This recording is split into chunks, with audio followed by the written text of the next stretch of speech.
Hey everyone, welcome back to Why This Beer, the podcast where we dive deep into the craft beer world and uncover the stories behind the brewers and their beers. I'm your host, Darren Binneman, and I'm joined as always by my co-host, Aslan Graves. We've got an awesome episode lined up for you today with none other than Nick Fengler from Old Yale Brewing. Nick has had quite the journey in the craft beer industry, starting at established breweries like Dead Frog, helping to launch Ravens Brewing, and now steering the ship at Old Yale Brewing. We'll be chatting about his career, what it's like to lead a legacy brand like Old Yale, and of course, we'll dive into their iconic Sasquatch Stout, a beer with a rich history in the BC craft beer scene. But that's not all. We're also going to discuss Old Yale's exciting expansion into Abbotsford and their newest project opening in Beaumont, Alberta. Plus, Nick will give us a peek into how Old Yale is experimenting with new ingredients while refining their core lineup. To wrap things up, we'll talk about the BC beer industry and how Nick manages to find that elusive work-life balance in such a demanding industry. So grab your favorite beer, sit back, and let's jump into it with Nick Fengler of Old Yale Brewing. Enjoy. All right, welcome to another episode of Why This Beer. I'm your host, Darren Binema, and I'm here with Aslan Graves. And joining us today is Nick Fengler from Old Yale Brewing. Welcome, Nick. Hey, thanks for having me. Thanks for being on the show, or the podcast. I don't know what this is. So thanks for doing this. And as we usually do with most of our guests, what's your journey in brewing? What was your first exposure to craft beer, and how did you first get into the industry? Well, I don't know. I guess it's been a while. I guess it all goes back to 2012. It was black and white back then. Yeah, old-timey music.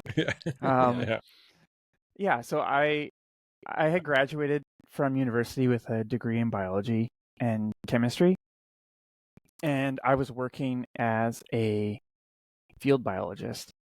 And I was doing like population counts on migratory birds and all this really super cool environmental stuff. But one day while I was out there doing my counts in mud up to my knees in the rain, and to give you an idea, the counts are like counting bird poo. That's actually what I was doing. Less glamorous. And I realized that I had a meeting with my supervisor then, and they had informed me that my contract was ending and I would likely have 3 to 6 months contracts for the next 7 to 10 years before I would get a full-time position. I thought it might be a good idea to look at other opportunities. So that's wild. So I left my my brief biologist career behind, and I kind of wrote emails and to like every craft brewery that was open at the time, and it wasn't that many, a lot less than it is now. So I think maybe I did, I don't know, 12 or 15, something like that. I covered probably all of them. Yeah. So yeah, and then. And had you homebrewed before that, or was it just like, no, I'm gonna go right in? You got the applicable skills. Yeah, no, I hadn't homebrewed before, but I was always super interested. Like I had been going to different beer tastings and wine tastings and different food sort of festivals and all that sort of stuff. So that was always kind of my interest, my jumping off point from that side of things. And then obviously I really didn't know that much about brewing at the time. So I just wasn't even sure if it was like a real job or is this a thing? Yeah. And I got no responses back, except from Dead Frog. So Dead Frog, their head brewer at the time, who was Tony DeWald. Side note, unfortunately, rest in peace. Yeah, he lost his battle with cancer recently. But if it wasn't for him, he reached out to me, and they needed somebody because he was already having some health issues at that time, and they needed someone that he could basically just sit there and say, do this, do that, do this, do that. And he wanted somebody who would at least understand the basics of the biochemical interactions that were going on during the process. So I took that job, and it was, I don't even know what the position would be called, assistant helper guy. Yeah. And it was brewer. Yeah. It was a very glorified assistant brewer. Yeah. And it pretty much consisted of like moving bags of grain and cleaning kegs. Like I would come in at like 3 p.m. and then work till 11 p.m. and just clean kegs. Oh, man. Very right at the very bottom, like as bottom as you can go. And but yeah, I worked my way up and kind of, I guess, proved myself, I suppose. And it, with a few different staff changes, all of a sudden some different openings were available, and then I became the second brewer, and we were brewing a lot. Like at the time, I mean, I have a pretty poor grasp of how big or busy any breweries are, like even now, aside from the ones I'm working at. But we were brewing probably like 500 hectoliters a week. Like, wow. We just serious amounts of beer. Yeah. It was pretty intense. Like Steamworks, we had their full contract because they didn't have their production brewery open yet. So we were brewing Steamworks beer and Dead Frog beer. Wow. And Dead Frog had quite the tap presence in the Lower Mainland, at least at that point. Like, yeah. Like it was, they were pretty busy. Yeah. Again, there was like that mix pack that was like everywhere. Yeah. Like the brown ale and like had like a salted pepper something lager or something. I remember that. Black pepper lime lager or whatever. Something like that. Like, yeah. But a lot of that. But yeah, so worked there. After a couple of years, then Tony moved on. He went to a different brewery, Old Abbey Ales, and then Trading Post, I think. Right. And so I briefly took the head brewer position there, and that was, I'd say, 18 months after I started. So I went from like, I don't know anything. I've never brewed anything. Yeah. And then by the time Tony left, it was like, I've brewed my first beer that I've designed, and now I'm in charge. Yeah. Like, oh God. Yeah. Here we go. But the Rocket Man ESB. Yeah. So that was my first beer. That was my first beer that I ever designed. Sweet. Well, that's not true. Once I had gotten hired at Dead Frog, I started home brewing. So I had been doing some stuff, but that was my first like commercial, professional beer. Yeah, that's pretty fun. Those moments, like seeing it go from like concept to idea, and then you're like filling pallets of something that you designed. Yeah, for sure. And I have to say, like, I haven't brewed that or a version of that since it came out, but I still have the notes on the recipe, and I still think it's a pretty solid beer. Like I would still rebrew that. Yeah. It's pretty good. Yeah. It's kind of like a little bit. It took inspiration from Deschutes Red Chair, so kind of hoppy, malty balance, but yeah. So, anyways, after that, around that time when I had taken over, KPU was starting their brewing program, and they had come by Dead Frog to just get some feedback. I think they were talking to a lot of breweries to see what are you looking for? What's needed? Yeah. And I don't remember what happened, but somehow I found out they were actually hiring for a instructor position, and they needed someone who had chemistry background and brewing background to teach brewing chemistry labs and the practical brewing lab. I was like, hey, that sounds like me. I have that. Yeah. So after a couple of years at Dead Frog, the end of summer was rolling around. The beginning of the brewing program was just starting. I went over to KPU and became their chemistry lab instructor and practical brewing instructor. So sweet. So then I was. You got to work on the nicest 2 hectoliter brew house in all of BC. Yeah, it's with the tiny little tri clamps, right? Yeah, the little one. What are they? 1 inch? I think that's what they're called, or half inch. I can't even remember. Yeah. They're ridiculously small. Yeah. But yeah.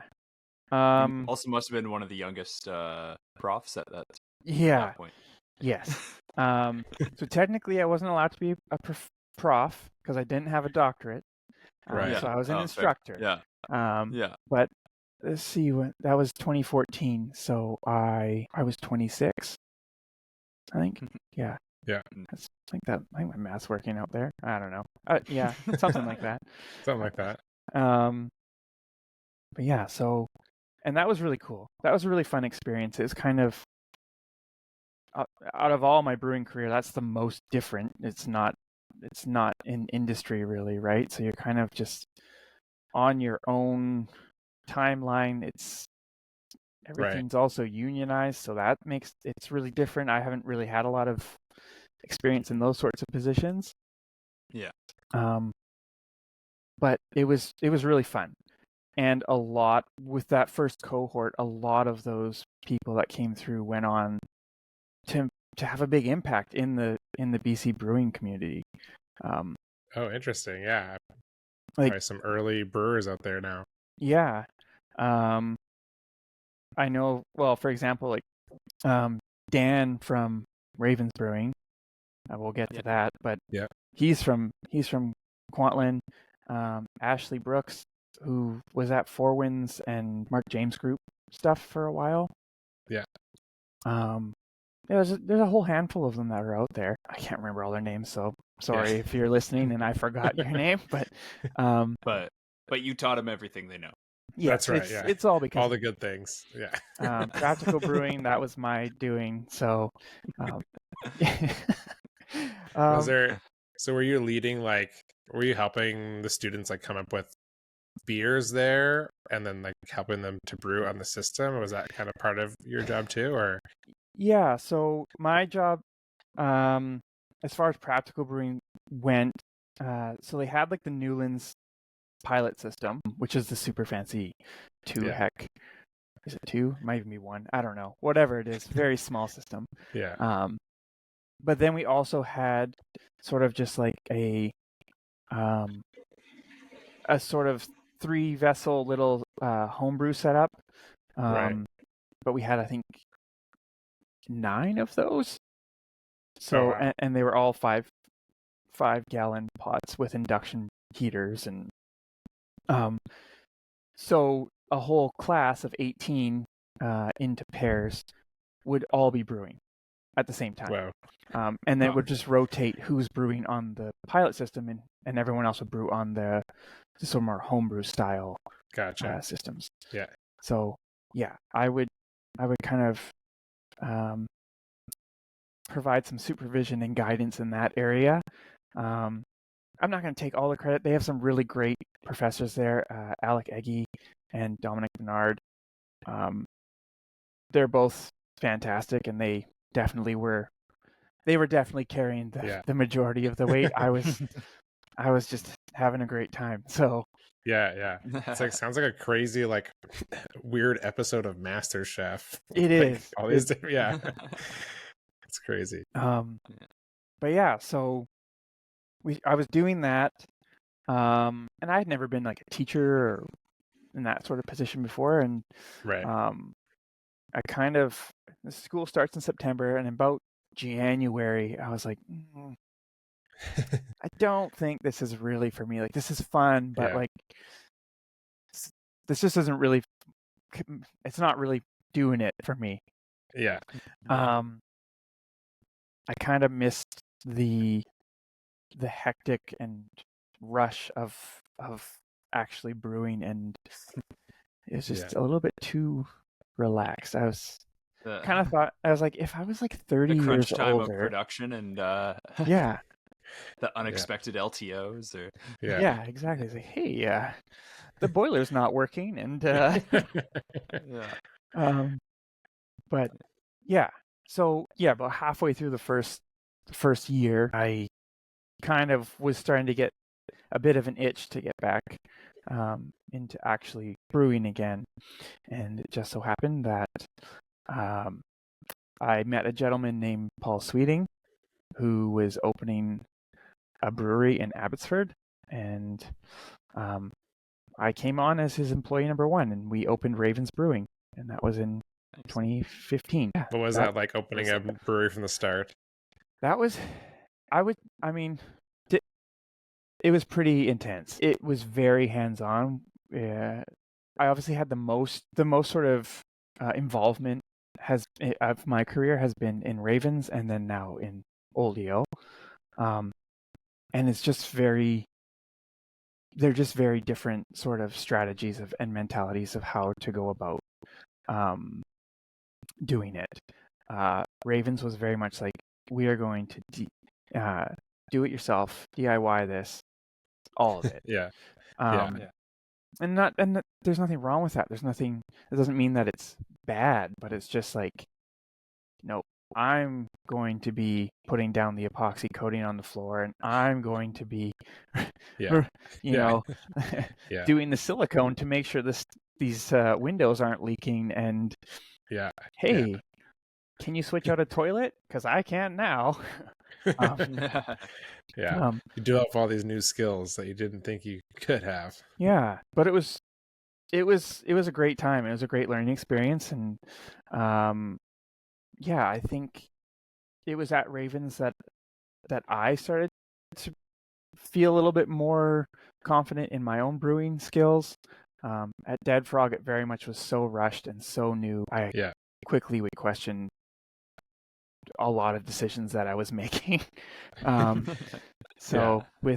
the time at Kwantlen and then just working through stuff at Ravens, it was a really good growth period, and I'm really happy with some of the beers that we were able to produce. They had a great team. Like I said, I had been teaching Dan at Kwantlen, and then I needed to hire someone, and so I kind of had a rough idea of which of these students. I know some people, So I've already trained them the way I want. Yeah, exactly. Yeah, this guy, I can get along with him, and he knows what's going on. So, Oh, sorry. With Ravens, you started out with kind of like a bit of a Belgian line, didn't you? As well, like you were doing a fair bit of saisons and. Yeah, we had 3 core beers when we first started. I don't even know if any of them exist anymore, but at the time it was we had a golden ale, and then we had a West Coast pale ale, which was kind of secretly an evolution of the Rocket Man, there you go. but with more West Coasty hops. But the same sort. It was again kind of like a malty pale ale. And then we had we called it a farmer's ale, but it was a French saison. Farmer's ale. I like that one. Yeah, and it was really good. And then we got massive cross contamination with Tacticus everywhere. And it was a catastrophe. But it was really good for a while. I guess that was that era where everybody was like, "Oh no, how good is our QC?" And it was everybody's switching between lagers and French saison. I remember we had we had released a dark mild, and I mean it had a fair amount of residual sugars, I guess. Yeah. And then we got we had a pallet sitting in the back, and I went and looked at him like, all of these cans look like they're going to explode. No. Something has gone horribly wrong. Yeah. And that's when I found out that there was such thing as diastatic.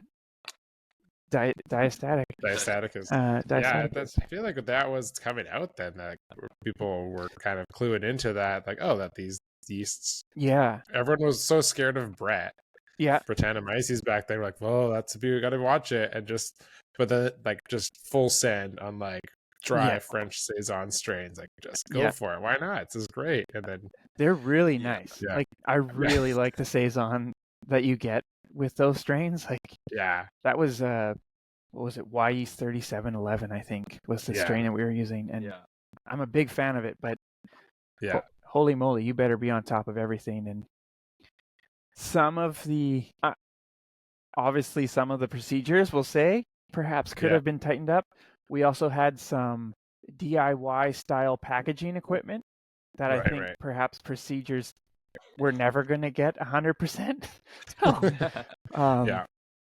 But don't get me wrong. I don't believe they have any issue at this point. This was years ago. So. Ravens has well resolved that. Brewing back then was more of the Wild West than it's much. We've improved so much in 10 years. Yes, definitely. Yeah. So how long were you there? And then so I was at Ravens what would it be, 2.5 years. So the first part of my career I kind of bounced around fairly quickly. So it's 2 years at Dead Frog, 10 months at Kwantlen, 2.5 years at Ravens, and then 2017, right before summer, I moved over to Old Yale, and that's where I've been since then. Yeah, a long time. Wow. Yeah. Were you there with Old Yale from the start? Like, is that when they opened in 2017, or was it kind of starting before then? So Old Yale, the brand has been around for quite a while. So Larry Kaza is the original owner and brewer, and he started it in 1999. Oh wow! Didn't they have the Sierra Nevada, an old Sierra Nevada brew house or something like that? Deschutes. Oh, Deschutes. Yeah. Well, you're just full of knowledge, Aslan. Yeah, that's pretty good. Sometimes. I was impressed with that Rocket Man. That was a good one. That's a big pull. Trying. But yeah, so they started in 1999, and then they kind of went through a few different iterations, different owners. Larry was still always around.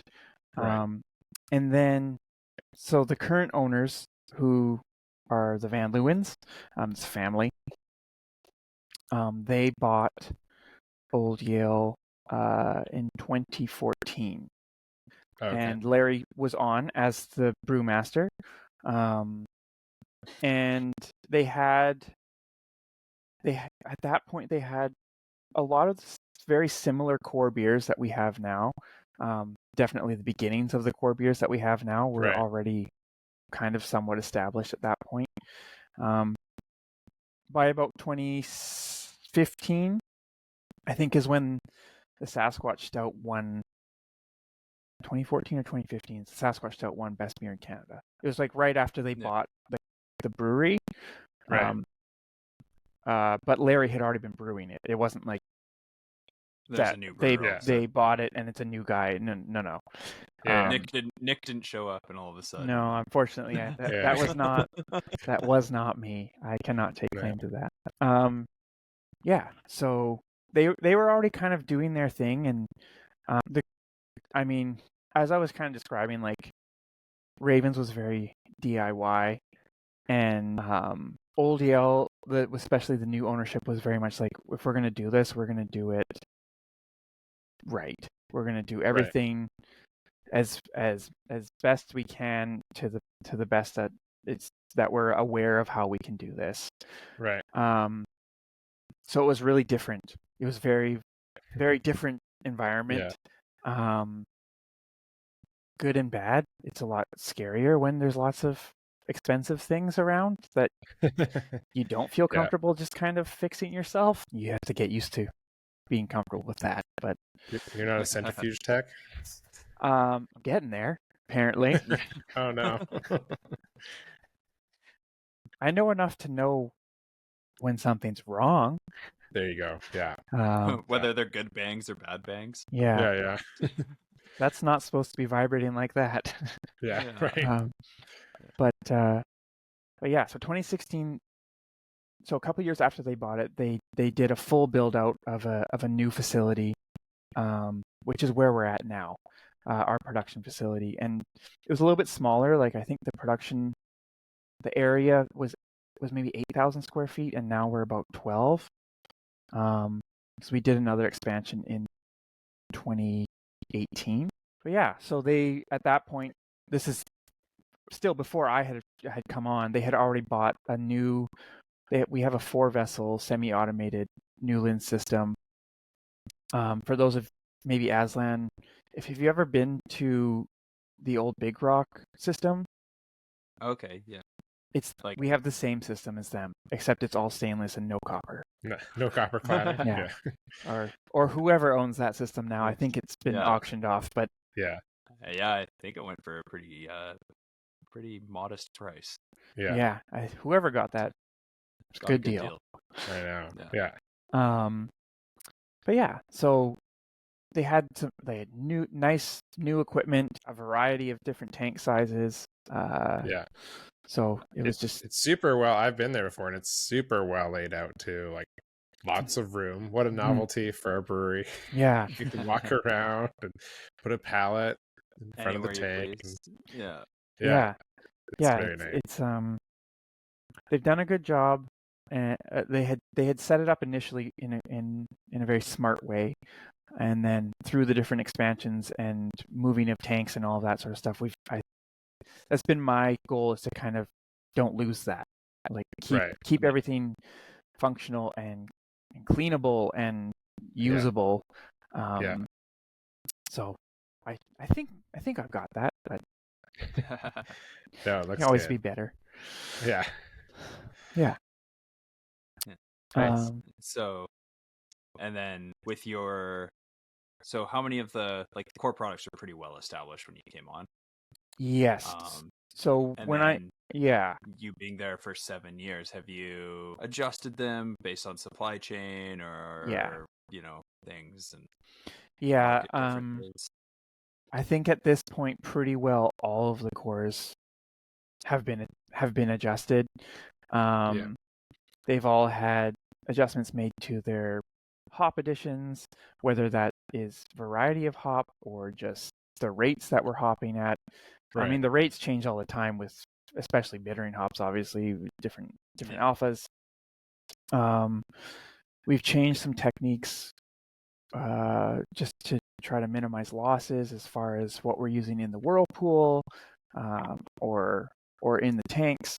Some different hop products. Yeah, it is tricky because we have such established cores that you can't make any drastic changes. It has to be as small as hopefully no one can really detect, but kind of detect. Incremental change. Yeah. Yeah. But only notice if it's positive. Yeah. So for the core beers, I would say the one that we've changed the least is either probably our mango or the Sasquatch. Obviously, the Sasquatch is very well received. Yeah.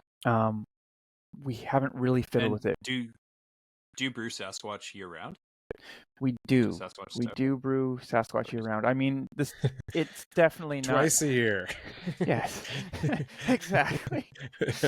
We I mean, year round. It is like once in the summer, and it's like, it's not like flying off shelves when it's 30 degrees outside. Exactly. But I'm sure you have a pretty diehard base, for that beer. And then you don't have to have the person coming into your tap room being like, you know what, you should make a dark beer all year.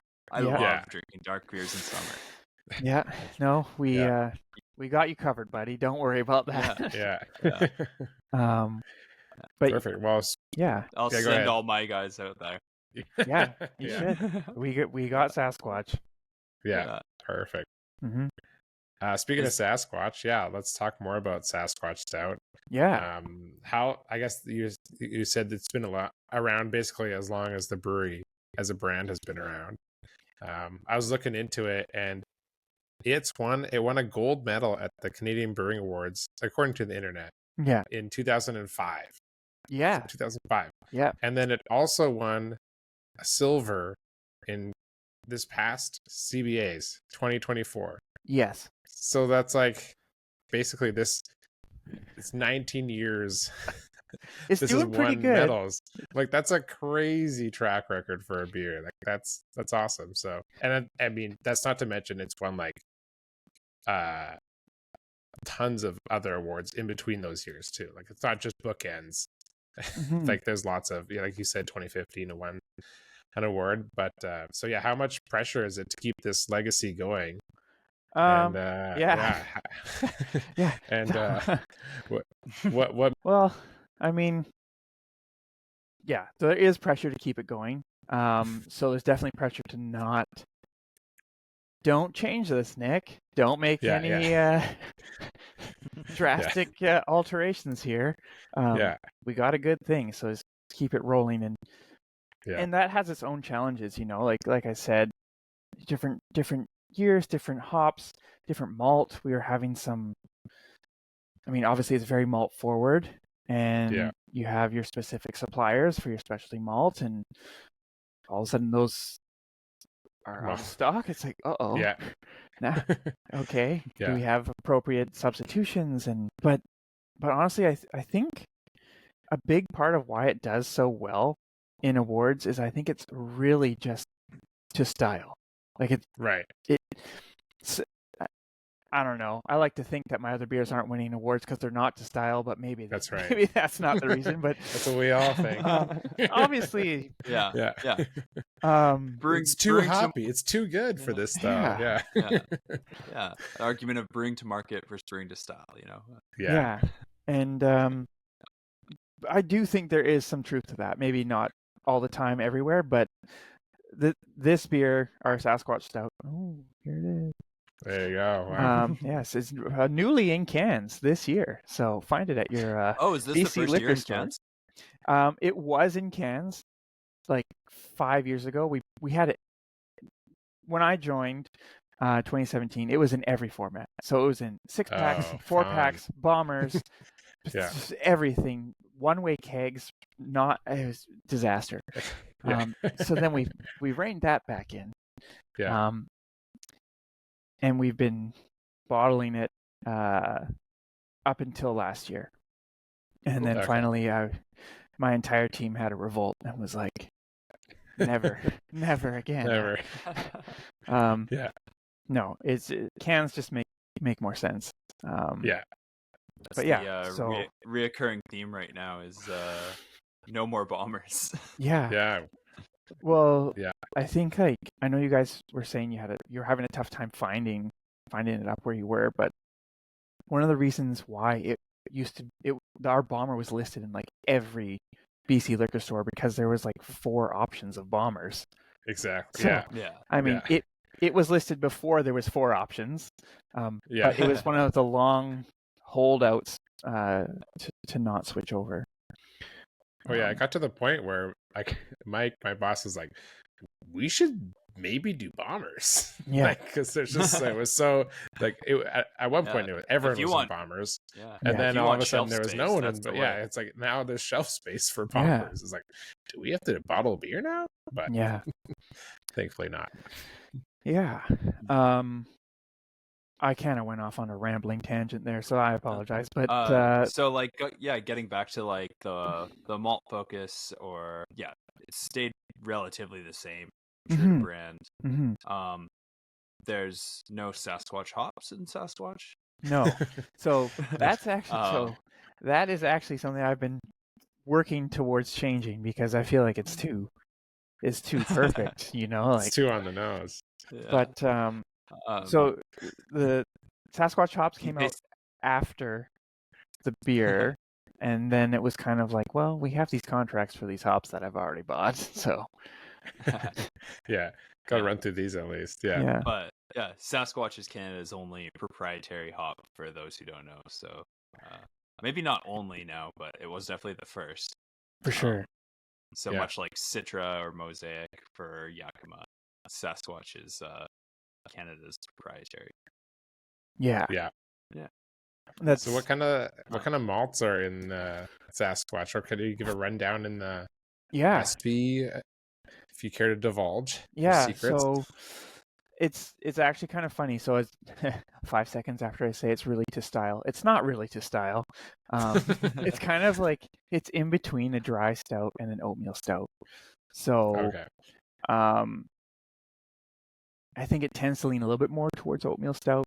Definitely, it has flaked oats, it has roasted barley, some chocolate malt, some Crystal 80, and then some pale malt. And I think that's about it. Like it's nothing crazy. No. And then Magnum, solid Magnum in there, and bitter it out. And soon Sasquatch. Goes. Yeah, soon Sasquatch. Yeah. But yeah, like it's not a.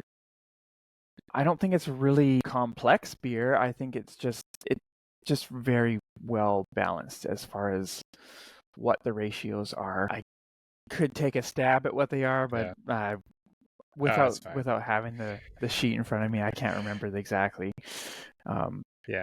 Just balancing the like roastiness probably, and the bitterness and the sweetness, all that stuff is like what makes a really good stout, in my opinion.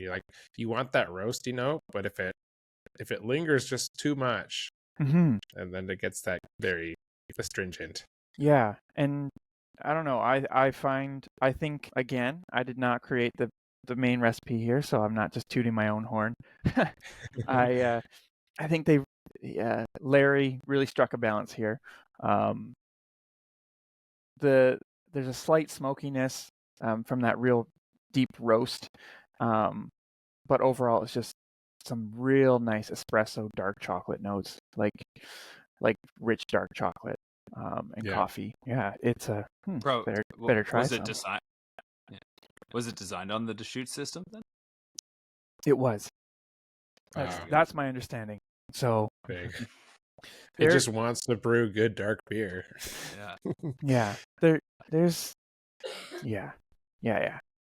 So I think the only change we've really made to it was we did lower the bitterness. But that was like 4 years ago. So we just took it back a little bit. Just a little bit. It's a little aggressive. Yeah. As soon as this podcast comes out, you're going to have everybody being like, I want that bitterness back up. Probably. You ruined it. That's why it was silver, not gold. Yeah, why? But very cool. Yeah, it's perfect kind of beer for going right into fall, right? Just yeah, I think so. Yeast-wise, are you using like an English ale? No, we're so we just use our house strain is US-05, good old classic workhorse. Yeah. And it's fermented. We fermented a little bit warmer. It's at 20, so it's not crazy. Most of our ales we ferment at 18. This one is at 20.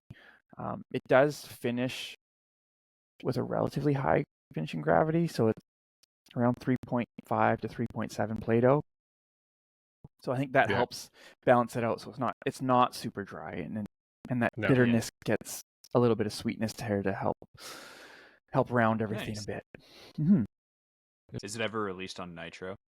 It is. So we do taproom exclusive. Yeah. So we can't can Nitro. I mean, we could, I suppose, if we brought in like a dosing unit.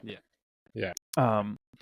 But we have it on from time to time in the tap room, or sometimes we have special accounts will do it for us. So if you're out there and you might come across it, I think we're looking at doing some Nitro kegs in the next couple of weeks. So they could be filtering out there soon.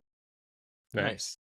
Is it? Are you manually nitrogenating each keg? You betcha.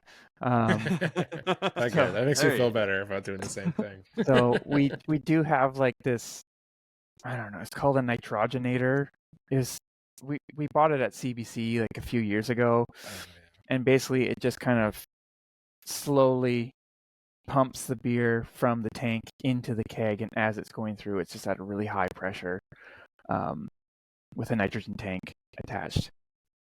It's pretty good, but it takes like, you can get a keg done in like 45 minutes, a 50. So it's not like, it's a tasting room exclusive. This is not mass production. Yeah. That's a lot of love. But it's pretty good on nitro. Like, I have to say, like, that's pretty good. Yeah. Yeah. Those kind of beers are like, almost like made for nitro, right? It smooths it, even any bitterness is like smoothed right out. Bitterness gone. Like, hyper creamy. It's dangerously drinkable. Yeah. Yeah, a lot of people come into the tasting room and they see it, and I mean, it's a stout. It's like pitch black. Black. Yeah. And in Chilliwack here and in the Fraser Valley, it's gotten a lot better, but it wasn't like some sort of huge craft beer mecca, you know? Right. There's a lot of educating and a lot of exposing people to styles they never heard of. And even now, to this day, if someone sees it and that's dark, I won't like that. That's going to be too intense. And it's like, do you drink coffee? Yes. Yeah. You should try this. It's just try it. Yeah, for sure. They usually like it. Nice. Yeah. Dark beer has a bad stigma against it. I don't know what it is. Yeah. I always say, my joke was always like, if you gave someone a sample of a dark beer, just like, here, just try a little bit of it. And like, without fail, they would say, oh, pretty good for a dark beer. Yeah. It's like, yeah, for sure. Turns out you actually might like this. Yeah. Speaking of the kind of beer culture in the Fraser Valley area, you've been brewing out in that since 2014 or 2012, like onward. Yeah. How has it been like seeing it go from like essentially one or two breweries to, I don't know how many are out there now, probably like 25. Yeah. At least in like the between Langley and Chilliwack now. It's been pretty dramatic. I mean, I think everywhere in BC grew significantly through that sort of decade. But it's I definitely didn't expect it. I always thought like, oh, obviously like Vancouver or wherever, those places are that makes sense. But all of a sudden it was like, wait, my grandpa wants to drink craft beer? Like, what's happening right now? Yeah. Maybe he was just being nice to me, but but it's pretty cool. Like, I say this a little bit hesitantly because it seems like it's not as easy as it was, like maybe 3 or 4 years ago. So I'm hopeful that everything maintains. It's pretty neat to be able to just be in pretty well any neighborhood or city, and I think pretty much everywhere has at least one, probably at least three. Like in the last 5 years, even here in Chilliwack, we've had. So we were here.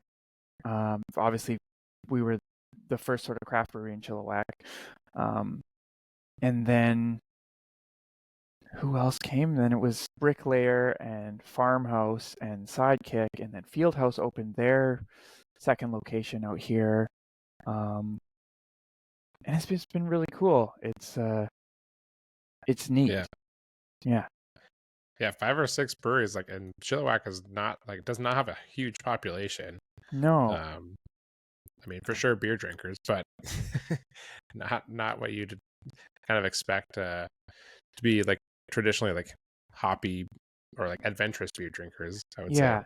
And I do think that our styles still do end up catering that way, to our beer drinkers. It's been, as I've matured in my career, I've realized that not everyone likes all the beers I like. Yeah. Or not everyone's going to buy the beers that I like. You kind of need them to buy the beers. So, so and that's okay.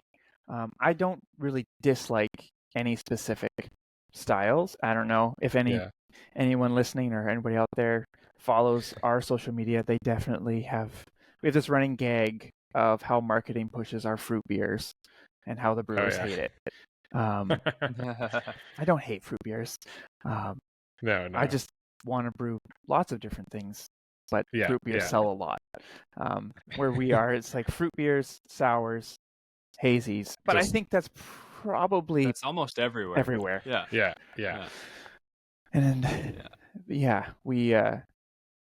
I challenged this idea when we have a brew pub location in Abbotsford that opened about 18 months ago.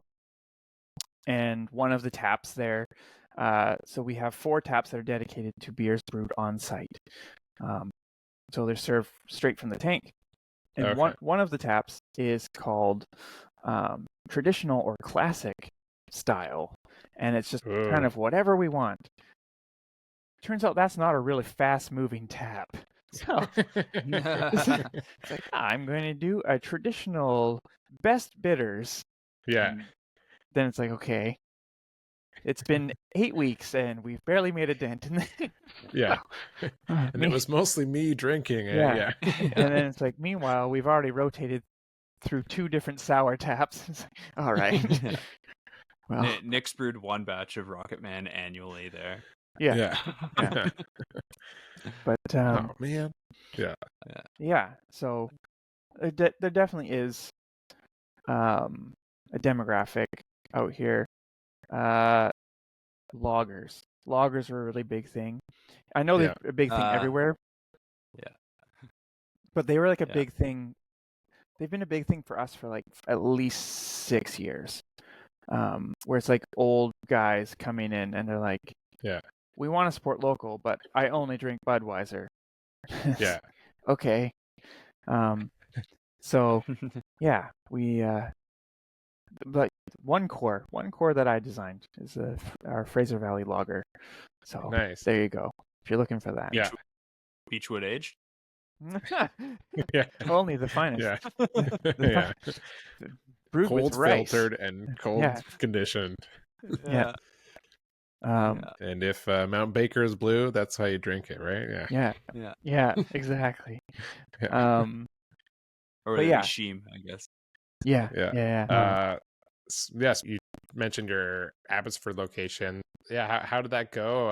I know that I think you opened at the perfect time, like either during or before or like right after COVID. I can't remember exactly when you opened. And then if you want to touch on the new Beaumont location that's opening, just let us know what's the next town that Old Yale is going to take over, and how are those expansions going? They're going really well. So we opened our Abbotsford. I don't know what are we officially calling it. I think it's called Craft Brewery and Kitchen, or Kitchen and Craft Brewery, or something. I don't know, something like that. Yeah. It's much more restaurant sort of hospitality focused, and then it does have a brew system on site. So we opened that about 18 months ago. So I guess right as the very last sort of things of COVID were being lifted, I guess maybe a little bit after. Nice. And it's been really well received. It's going really well. That one had been in the works for a long time. So, and COVID really caused a lot of problems for that. Yeah. So, because I think we bought the location, like that property, in 2019. Oh wow. And then so we opened in 2023. So 4 years is a long time to get it going, and so that it was nice to finally have that kind of rolling. And then while that was kind of building out, we had already started figuring out our next spot, which is in Beaumont, just south of Edmonton. And now we're in sort of I would call it the home stretch. The home stretch to me, Wow. of the timeline. But we're probably about 6 or 8 months out from being open out there. And then just to give an idea. Congratulations. Oh, thank you. So for people who aren't familiar with Old Yale, any of our locations, our main production facility is in Chilliwack. It has a tasting room. It has a big outdoor patio. And I think with the patio and everything, it seats maybe 150, something like that. 100, 150. Yeah. Our Abbotsford location is it's a little bit bigger seating, so I think it's at 240, I think. Wow. Yeah. And then this Beaumont one was just, I don't know, I guess Alberta's kind of like Texas and everything's bigger there. So yeah, it's going to be I believe with all the patios open, it should be around 400 seats. Only? Yeah, that's half the population of Beaumont, I think. It's a very impressive building, I will say. Yeah. I went out there for the first time in this summer and stood inside it, and I've seen drawings, obviously, where it's like you have this sort of great room area. There's 2 stories, like a foyer inside, and then you have sort of the open all the way to the ceiling on one sort of half. And I think it's like 35-foot ceilings in the peak. So it's like, sweet. I think we had some people come by and ask if it was a church that was being opened. In Beaumont, Alberta? Yeah. Yeah. Is this a church? Yeah. Well, it could be, I guess. Yeah. I mean, yeah. Come on in every Sunday, have some beer. But no, it's gonna be the place to be. Like, I'm really excited for that. With those tall ceilings, you getting stackable tanks then? Maximize your seats. we could. We just don't even need to. Like the floor space is gargantuan. But yeah, so no, we looked at stacking tanks. We thought about it, and then we thought, this seems mildly inconvenient. So yeah, fair. I vote no on that, and it worked its way through. So perfect. Yeah, that system. So our Abbotsford system is 10 hec with 4 10 hec vessels, and matching serving vessels. And then Beaumont will be a 7 hec system with 4 7 hec vessels and 4 15 hec vessels. So we can double brew into 4 of the taps. The way it works at both locations is all of our core beers will come from our Chilliwack location. So both of those satellite locations are really, they're not doing any packaging, they're not doing any kegging, anything like that. They'll only be focusing on brewing, rotating one-offs. Nice. Yeah. Is there many opportunities so far with the Abbotsford location where there's, like, say, a product you want to trial, like Sasquatch hops in a dark beer, and are able to are able to, like, beta it there? Oh, for sure. We've definitely trialed a number of different yeast strains, which have now made their way into our full-size seasonal releases. Sweet. Some different hops and just different, like, dosing rates of things. We're doing some different. We have a whole program, or I don't know what you want to call it, program, event, an ongoing event. Let's call it, from sort of the middle of November till the end of December, and it's like this super hyper Christmas focus thing. I believe it's called. I think it's called Miracle. It's this whole program where you can, like, you do the most decorations you can possibly do, and you have special cocktails and you have special food, and it's set up with this hospitality company, and so they kind of give you these special glassware and all this sort of very hyper Christmassy stuff. We did that last year, and we're doing a version of it this year, but we want to focus a little bit more on beer and less on the cocktails, or at least bring the beer up a bit more. Right. So with that, we're going to be releasing a new beer every week for 5 weeks. Oh. Tap only. Yeah. And they're all supposed to be Christmas inspired or holiday inspired. So we're getting lots and lots of practice with dosing rates of various spices. Oh yeah. and Perfect. Vanilla. Now I know who to call for all my cardamom Yes. dosing rates. How much nutmeg is too much? Oh yeah. It's not very much, I can tell you that. Yeah. Yeah. Yeah. You gotta zest your own nutmeg. That's the real win. Yeah. Super Good. Nobody does winter ale really anymore. There's the Granville Island winter ale, the House Sound one. R&B used to do, what was it, Old Saint Nick? Yep. Dead Frog did one. Beericles, I think was what it was called when I was there. I think Steamworks still does one too. I think they do a pumpkin ale. So I know Steamworks had one called Blitzen, and it was like a triple. Oh yeah, base sort of thing. Yeah, Blitzen. Yeah. That's right. That's smart. They kind of like shoehorn their Belgian beer. It's a good move. into just just make it a Christmas beer. Put a Christmas label. Yeah, I'm gonna steal that idea. It's a good one. It's a good one. How to be able to brew a Belgian quad and make it sell? Yeah. Just put Santa Claus on it. Yeah. That's fun. What do you? This sounds cool.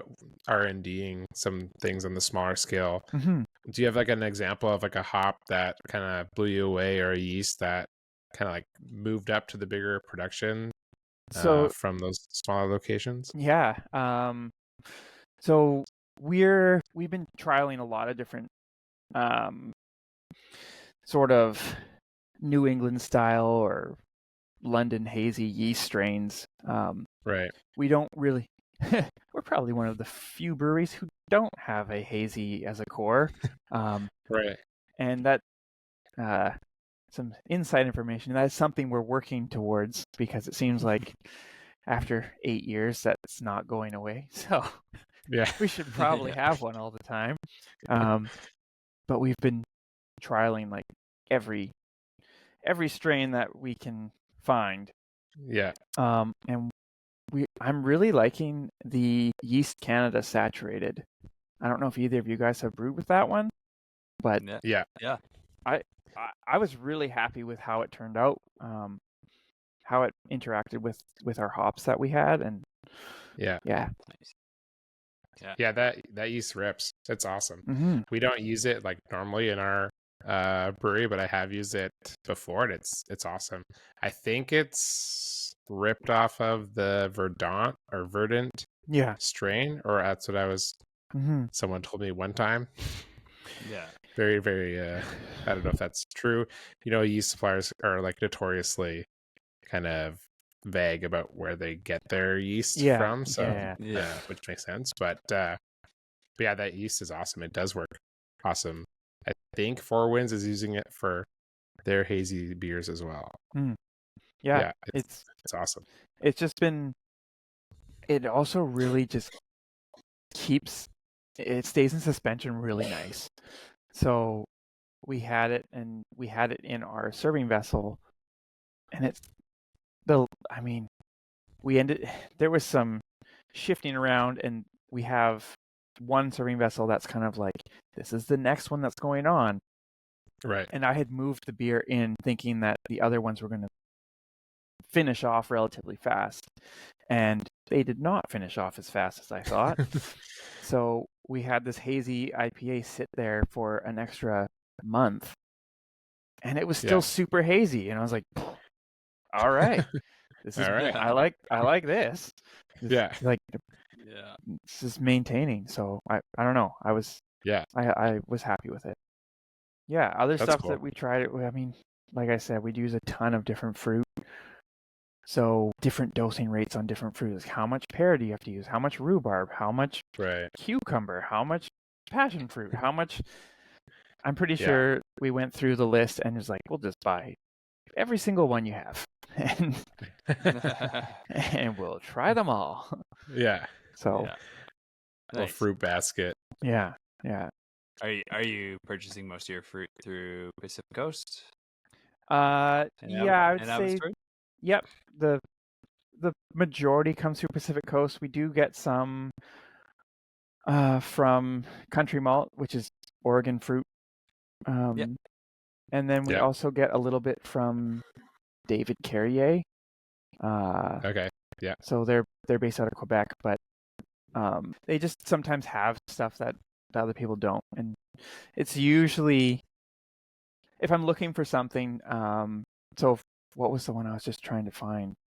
Blood Orange.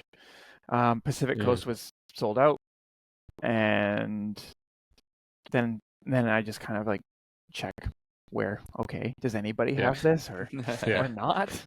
Yeah. Seemed like Yeah. it was everywhere last year, so That's so how it goes. Yeah. yeah. But yeah, Yeah. It's not blood orange season now. exactly. It's ironically the season where you want to brew the beer is sometimes not the season that the Well, exactly. packaging is happening, right? You Yeah. mean Yeah. you mean pumpkin ales? Yeah. Yeah. Just That too. brew that in August. Yeah. You're also you're like me, another dad in the beer industry. Yeah. How do you juggle dad life with the rigors of brewery life? Sometimes it's two So, tales of pulling yeah, you different directions. it's a challenge, but I mean, yeah, I mean, well, we were trying to do this last week, and Mhm. or maybe it was just, I don't know, whenever it was, but there's Girl Guides, and I have to go pick them up, and it's like I won't be back in time, and someone's at Yeah. dance, and then it's piano, and then it's competitive swimming. I'm like, okay, the crap am I doing here? Yeah. So no, it's but it's good. I think the last year or so, I've really realized as busy it is for the kids and with work, I've kind of realized I need to focus on me a little bit more. Yeah. Which is kind of, my kids are also getting a little older, so it's a Yeah. little easier. I have a 9-year-old and a 7-year-old, Yeah. a little bit more independent. So yeah, I've been able, and that focusing on me has made it so when I am doing the other things, I'm focused on the other things. So Right. if that kind of makes sense. For sure. Yeah. So what's Nick doing for Nick now? Yeah. Nick is What takes up your time outside of brewing? Yeah, mountain biking. You've got access to incredible trails out there. Yeah, we're pretty lucky. And then if I'm not mountain biking, I do a lot of like hiking, trail running, sort of that sort of thing. Nice. And for anyone who's listening or doesn't know who I am, I was getting pretty rotund, pretty round, and so when I started this, it was not like I was some sort of athlete or anything. I'm not now, but it was like, I'm gonna go for a walk, and Yeah.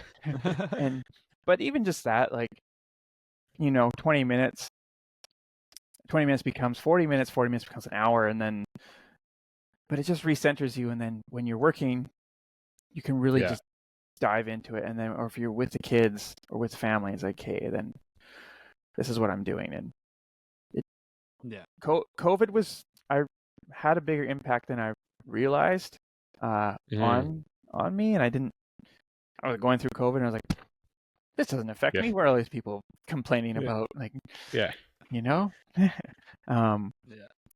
Pretty but easy to ignore and put your head down when brewing was considered essential. An essential essential service.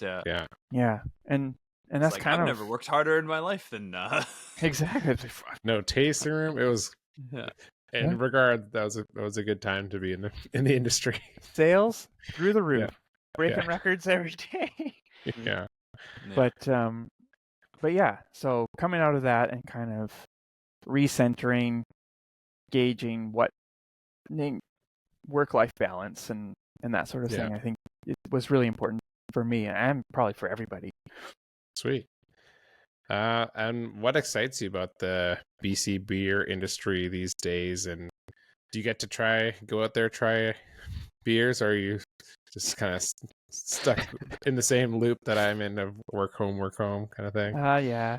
No, trying new beers is something that's far in between for me. Luckily, I have a pretty good team at work who likes to bring beers in. Nice.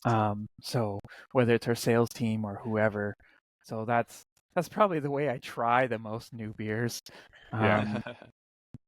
Obviously, we're on the off chance that I am out somewhere, I'll try to pop Yeah. in wherever I can. But yeah, as far as the industry goes, I think it's maturing a little bit. At least it seems. Maybe I just am, but I think it's maturing a little bit. Yeah. And I think that means there's going to be some things that are lost that were really fun. Kind of just like the carefree sort of anything can happen attitude. It's definitely less carefree, but I think everyone who rises to that challenge is going to just be. It's going to make the industry stronger. You know, like everyone who's there and doing it still, who's been able to make a go of it, has been able to do it for a reason. So Right. Yeah. that's what I think. Yeah, for sure. I think you're right. Like, there's lots of like people like us that have been doing this for 10 years and 10 plus years for yourself, and like still doing it because you really care about the beer, right? Mm-hmm. It was fun to make French saisons and all that stuff, and Yeah. we all lament that we can't make them as much anymore, but I think we still find enjoyment doing other stuff too, and trying new yeast strains, and and seeing other breweries open and all that stuff is still exciting for sure. Yeah. One of the sort of mental blocks or switches that I had to kind of get over in the last couple of years has been more of just how to being creative to be creative. There's a lot more restrictions, whether it's costs or specific styles that are required or whatever it is. And how can I still be creative and play in that sandbox? It used to be a giant sort of entire beach of opportunities, and now it's like, hey, well, I got this little sandbox. Right. But it's up to me how fun it is or isn't. Yeah. You know? Oh, I like that. Yeah. Also gives you opportunity to really like dive into the details. And Mm-hmm. I mean, to me, I'm like, yeah, seasonals are great, but like whatever I learned from this, if I'm not going to brew it again, unless it's like a seasonal I'm planning to do 4 batches, it's almost more frustrating at times. Yeah. The core products where you really get to like hone in and like, play around with whether it's temperature or just single ingredients. Yeah. Oh yeah. It's like, oh, I'm gonna try dry hopping this dry hop over 2 days instead of just all in one day. Like, is that gonna be better? Or is it gonna be the same? It's like such a small change, but you don't know till you do it. Yeah, we've been. That's actually funny because over the last year, part of what we've been doing is going through each of our cores one by one. I mean, okay, it's good, but how can we make this great? Right. And so we've been working through them, and we focused on our blonde, and our blonde never really. Not that wards are necessarily the end all be all, but our blonde never really won anything, and we actually ended up. It's dry hop. It's a dry hop blonde with Galaxy, and we pulled back on our dry hop like a fair amount. it's still there, but it's much more nuanced and subtle. And all of a sudden, it's like, oh, it wins at the Canada Beer Cup, and it's like, oh, okay, I guess when you really focus in on this, it wasn't really that far off. Right. Yeah. Again, not that the awards are necessarily the end all be all, but No. No, but it's a nice quantifying thing that like yeah, your extra attention to detail is catching somebody's eye somewhere. mm-hmm. Yeah. It's not just me who thinks that this is better or good. Right. You know? Yeah. So, yeah. Yeah. But yeah. Yeah. Well, I guess to wrap up here, maybe I'll ask our deep existential question of, Oh boy, why should people drink Old Yale beer? I think you should drink Old Yale beer where you can find Old Yale beer, and there's a little bit more to that. So we've changed our business plan and pulled out of a lot of territories, and the reason for that is because we want to support our backyard as strongly as we can. And in the same way as I think whatever town you go to, you should drink the beer from that town. Yeah. And if your town has 25 different breweries, you should drink the beer from that neighborhood and just see what it's like. So that's my honest answer. My marketing answer is it's obviously the best beer that's around, and you should ask for it everywhere. Yeah. But yeah, 20 years of awards for stouts don't lie. yeah, that's true. There you go. It's got a pretty good. That many people can't be wrong. That's right. Yeah. So if they want to find your beer, mostly they can find it in the Fraser Valley, region. So, we have a strong presence, sort of, I would say, east of the Fraser, all the way out to about Hope, Manning Park, maybe. We should be BC liquor stores. We have a couple listings there. The Sasquatch Stout is listed in BC liquor stores. Private liquor stores will have everything. Nice. Mm-hmm. Awesome. Definitely check it out. And if you want to support Aslan and I, go buy our beer wherever you can find it as well. Neighborhood Brewing and Main Street Brewing. Thanks everyone for listening to the podcast. If you also want to watch the podcast, you can watch it on YouTube. I post the video when I remember to post it, usually within the first couple of days of us releasing the podcast. But you can find it there. You can see these lovely faces. Yeah. We're pretty cute. Very cute. Yeah, not bad. Thanks Nick for being on the podcast. And until next time, guys, cheers. Cheers. Thanks for having me. Cheers.